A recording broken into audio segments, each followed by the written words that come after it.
আসসালামু আলাইকুম এভরিওয়ান, আশা করি সকলেই ভালো আছেন। আপনাদের দোয়া অশেষ রহমতে আলহামদুলিল্লাহ আমরাও ভালো আছি। তো প্রতিদিনের মতো আজকেও একটি নিউ ভিডিও নিয়ে আপনাদের মাঝে হাজির হলাম। তো এখানে আজকে গরুর গোশতটা রান্না করে নিব। আর কম বেশি সবাই জানি গরুর গোশত রান্না করতে কি কি প্রয়োজন।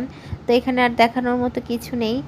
আমি এখন সব মশলাগুলো ভালো করে কষিয়ে তারপরে গোশত দিয়ে দিব। আর আজকে আমি গোশতটা রান্না করব একদমই বাটা মশলায়। বাটা মশলার গোশত খেতে কিন্তু খুবই দারুণ হয়। আর দ্বিতীয়ত অপচয়টাও খুব কম হয়।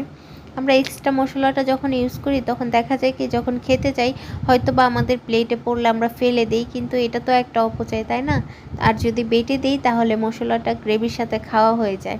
তো যাই হোক, যদি ভালো লেগে থাকে অবশ্যই লাইক কমেন্ট শেয়ার করতে কিন্তু একদমই ভুলবেন না।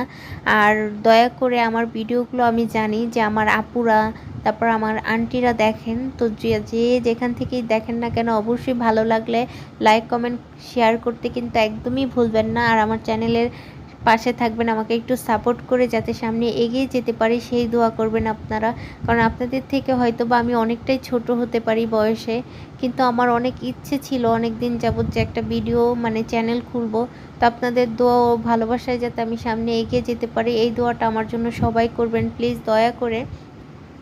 আমি অবশ্যই আমার ভিডিওতে যারা কমেন্ট করেন, আমি তো সবাইকে আসলে চিনি না বা জানি না, যেই কমেন্ট করেন না কেন আমি কিন্তু প্রত্যেকের কমেন্টের রিপ্লাই দিয়ে থাকি। আর দ্বিতীয়ত আমি তাতে চ্যানেলটাও ঘুরে আসি, যদি কারো খোলা থাকে চ্যানেল অবশ্যই যাই, লাইক কমেন্ট শেয়ার করি। আপনারাও দয়া করে আমার চ্যানেলটাকে একটু শেয়ার করে দিবেন, সাবস্ক্রাইব করতে কিন্তু একদমই ভুলবেন না। তো যাই হোক, আপনাদের মাঝে আমি প্রতিদিন ভিডিওগুলো অনেক আশা নিয়ে ছাড়ি, ভিউও খুব কম হয়, তাই আজকে এই কথাগুলো বললাম। তো এই যে মাছগুলো কিন্তু কেটে ভালো করে পরিষ্কার করে তারপরে আপনাদের মাঝে শেয়ার করছি, কারণ প্রতিদিন এখন কম বেশ আপনাদের ভাইয়া মাছ নিয়ে আসে। তেলাপিয়া মাছটা আমি খুবই পছন্দ করি তাই বিধায়, আর সে বড়শি দিয়ে বসে বসে মাছ ধরে নিয়ে আসে, তার কাছে একটা ভালো লাগা ফিল হয়। আর বড়শি দিয়ে মাছ ধরতে কার না ভালো লাগে, আসলে আমি কখনো ধরিনি বলতে পারবো না।